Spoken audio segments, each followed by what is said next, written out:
भारत एक ग्रामीण देश है और असली भारत जो है गांवों में ही बसता है। जी हाँ दोस्तों, भारत जिसकी लगभग 65% से ज़्यादा आबादी गांवों में बसता है, छोटे शहरों में बसता है, जहां के लोग जो है काफ़ी सिंपल और काफ़ी सादा जीवन बिताना पसंद करते हैं और जो कि अपने देश के अन्नदाता हैं और अपने देश के जीडीपी में सबसे ज़्यादा योगदान है तो वो अपने देश के किसानों का है। और जाहिर सी बात है, किसान है तो वो गांव में ही रहेंगे। ऐसे में दोस्तों, किसानों के लिए, जो लोग गांव में रहते हैं उनके लिए कौन सा बैंक, कौन सा स्मॉल बैंकिंग जो है सेक्टर अच्छा रहेगा, कौन सा सरकारी बैंक अच्छा रहेगा, कौन सा प्राइवेट बैंक उनके लिए उनकी ज़रूरत के हिसाब से बेस्ट रहेगा, आज की इस वीडियो में हम बताने वाले हैं। नमस्कार दोस्तों, मैं बहुत बहुत स्वागत करता हूं आप सभी का एक बार फिर आपके अपने ही financial YouTube channel Financial Express में।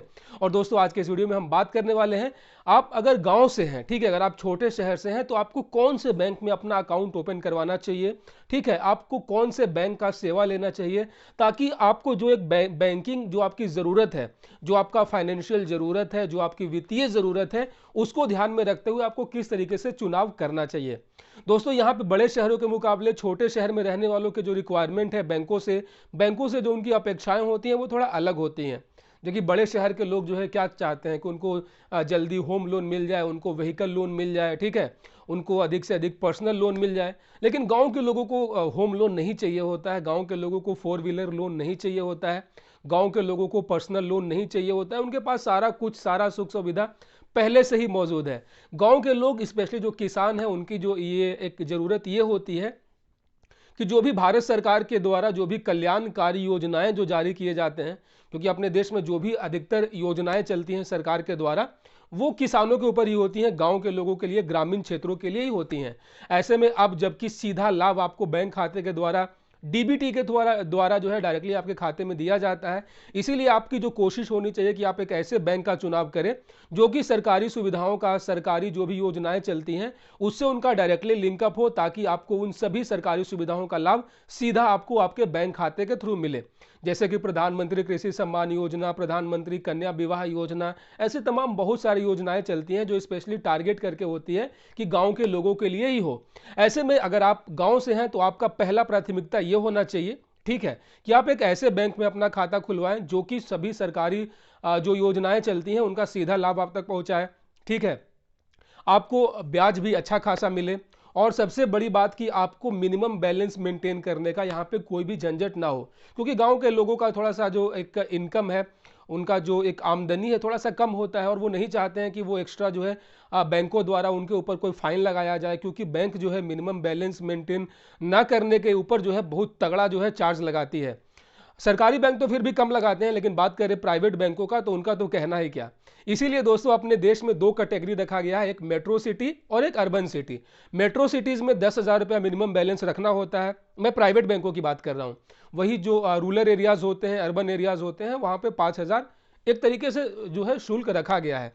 लेकिन मैं आपको रिकमेंड करूंगा दोस्तों कि अगर आप गांव से हैं तो हमेशा आपको सरकारी बैंकों में ही खाता खुलवाना चाहिए। कभी भी आपको प्राइवेट बैंकों में खाता नहीं खुलवाना चाहिए अगर आप गांव से हैं। इसका नुकसान ये होगा कि कोई भी प्राइवेट बैंक जो है जल्दी सरकार की किसी भी स्कीम का सुविधा लोगों को नहीं देती है। आपको किसी भी स्कीम का सुविधा लेने के लिए आपको सरकारी बैंक में ही जाना होगा। ऐसे में यहाँ पे कोई फायदा नहीं है लंबे चौड़े चार्जेस देने का, ठीक है। तो मैं आपको रिकमेंड ये करता हूं कि आप हमेशा जो है सरकारी बैंकों का ही चुनाव करें। यहाँ पे आप प्राइवेट बैंकों को बिल्कुल भूल जाएं। हाँ, अगर आप थोड़ा सा शौकीन हैं कि थोड़ा अच्छा डेबिट कार्ड रखने का, क्रेडिट कार्ड रखने का, तो वो एक अलग चर्चा का विषय है। लेकिन अगर आप एक सामान्य जीवन जी रहे हैं तो आपको हमेशा सरकारी बैंक में ही अपना खाता खुलवाना चाहिए। उसके बाद सरकारी बैंकों में भी दोस्तों यहाँ पे दो कैटेगरी होता है, एक होता है मुख्य सरकारी बैंक और एक होता है दोस्तों यहाँ पे ग्रामीण बैंक। ग्रामीण बैंक का नाम आपने जरूर सुना होगा, ये शहरों में नहीं होते हैं, ये स्पेशली गांवों में होते हैं। और अगर आप बिहार से हैं तो आप जानते होंगे मध्य बिहार ग्रामीण बैंक, दक्षिण बिहार ग्रामीण बैंक, उत्तरी बिहार ग्रामीण बैंक, ठीक है। अगर आप यूपी से हैं तो आर्यवर्त बैंक, पूर्वांचल बैंक।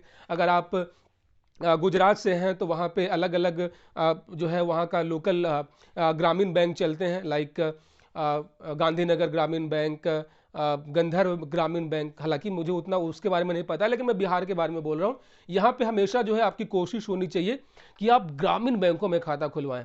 इसका फायदा ये होगा कि ग्रामीण बैंक की जो शाखाएं हैं वो पंचायत लेवल तक होती हैं, क्योंकि जो मुख्य सरकारी बैंक है लाइक एसबीआई हो गया, पीएनबी हो गया, केनरा बैंक हो गया, ये जो बड़े बड़े जो सरकारी बैंक हैं ये सामान्य तौर पे आपके प्रखंड लेवल तक ही आपको सुविधा देती है, ठीक है। सबसे ऊपर जिला होता है, ठीक है। जिले के अंदर बहुत सारे अलग अलग प्रखंड होते हैं और प्रखंड के अंदर अलग अलग जो है पंचायतें होती हैं और पंचायतों के अंदर अलग अलग गांव होते हैं। तो जो भी मुख्य सरकारी बैंक है जो मैंने नाम बताया आपको, पीएनबी, एसबीआई, ये सभी जो है आपके प्रखंड लेवल तक ही आपको सुविधा देता है। उसके नीचे ये आपको कभी भी पंचायत लेवल में आपको शाखाएं देखने को नहीं मिलेगा। ऐसे में आपको जो भी छोटी बड़ी जरूरत होगी तो आपको सीधे जो है आपको अपना प्रखंड जाना पड़ेगा, आपको अपने गांव से दूर जाना पड़ेगा, तो यहाँ पे आपका समय लगेगा। लेकिन वही जो ग्रामीण बैंक है वो आपके गांव में ही, आपके अपनों के बीच में ही रहेगा, तो इससे जो है आपका समय का बचत होगा। और दूसरा सबसे अच्छी बात यह है कि जितने भी ग्रामीण बैंक की शाखाएं होती हैं वो सभी जो है जीरो बैलेंस अकाउंट होती है। वहां पे आपको 1 रुपया भी एक्स्ट्रा चार्ज नहीं देना होता है। ग्रामीण बैंकों में ना ही आपसे कोई वार्षिक शुल्क लिए जाते हैं, ना ही आपको कोई एसएमएस चार्ज लिया जाता है, ना ही आपके जो डेबिट कार्ड दिए जाते हैं उसका कोई मेंटेनेंस फीस होता है। सारी सुख सुविधाएं जो है यहाँ पे निःशुल्क रखी गई हैं भारत सरकार के द्वारा। तो सरकार जो है यहाँ पे फुल्ली चाहती है कि जो भी गांव के लोग हैं, जो भी ग्रामीण क्षेत्र के लोग हैं, वो ग्रामीण बैंकों पर ही अपना विश्वास जताएं, ठीक है। और ग्रामीण बैंकों का जो है एक मुख्य एक उनका विजन भी होता है कि वो अधिक से अधिक कृषि को बढ़ावा देना।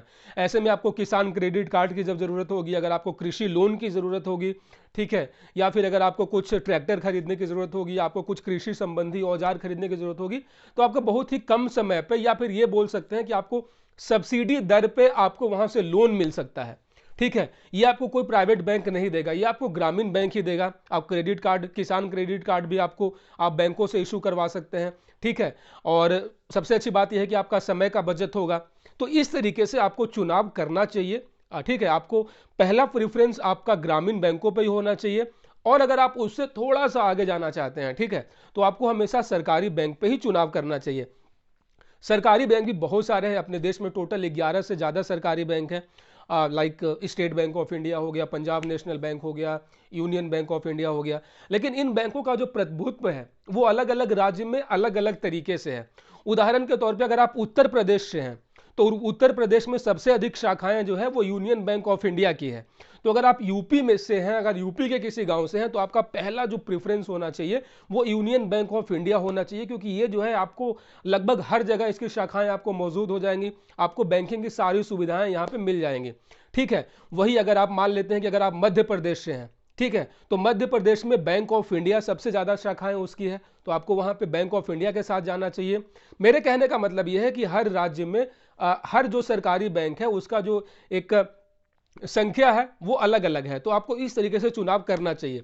आज मेरा जो फोकस है वो यूपी बिहार के ऊपर है, ठीक है। यूपी बिहार पे मैं ज़्यादा फोकस कर रहा हूँ क्योंकि यहाँ जो है गांवों की संख्या ज़्यादा है, ग्रामीण लोगों की संख्या ज़्यादा है, ठीक है, देहात में रहने वाले लोगों की संख्या ज़्यादा है। तो आपको हमेशा जो है आपको यहाँ पे मैं आपको सजेस्ट करूँगा कि आपको पंजाब नेशनल बैंक के साथ जाना चाहिए, क्योंकि बिहार में क्या है कि जितने भी ग्रामीण बैंक हैं उसका जो पार्टनर बैंक है, जिसको पेरेंट्स बैंक भी बोल सकते हैं, ठीक है, जिसको गोद लिया हुआ बोल सकते हैं, वो कंट्रोल होता है पीएनबी की ओर से। जैसे कि मध्य बिहार ग्रामीण बैंक, दक्षिण बिहार ग्रामीण बैंक, ये सभी जो बैंकें हैं वो पंजाब नेशनल बैंक के द्वारा ही प्रभुत्व है, मतलब कि उसका parent bank Punjab national bank है, वही कंट्रोल करता है। तो आप डायरेक्टली पीएनबी की शाखाओं में जाकर भी आप अपना खाता खुलवा सकते हैं। और बिहार की बात करें तो वहाँ पे इलाहाबाद बैंक भी काफ़ी अच्छा परफॉर्म कर रहा है। हालांकि इलाहाबाद बैंक जो है अब मर्ज हो चुका है इंडियन बैंक के साथ, ठीक है, तो उसकी बात थोड़ा, उसकी सुविधाएं जो है थोड़ा सा चरमराई है। लेकिन मैं आपको सजेस्ट करूंगा कि आप जो है ग्रामीण बैंक में खाता खुलवाएं या फिर आप पंजाब नेशनल बैंक के साथ जा सकते हैं। सो दोस्तों, ये था मेरा छोटा सा एनालिसिस, छोटा सा एक विश्लेषण कि अगर आप गांव से हैं तो आपको कौन से बैंक का सुविधा लेना चाहिए। आशा और उम्मीद करता हूं कि इस वीडियो से आपको बहुत कुछ सीखने को मिला होगा।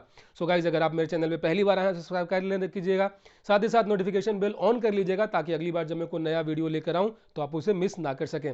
तब तक दोस्तों रखिए अपना बहुत सारा ख्याल, मिलते हैं किसी और वीडियो में। जय हिंद।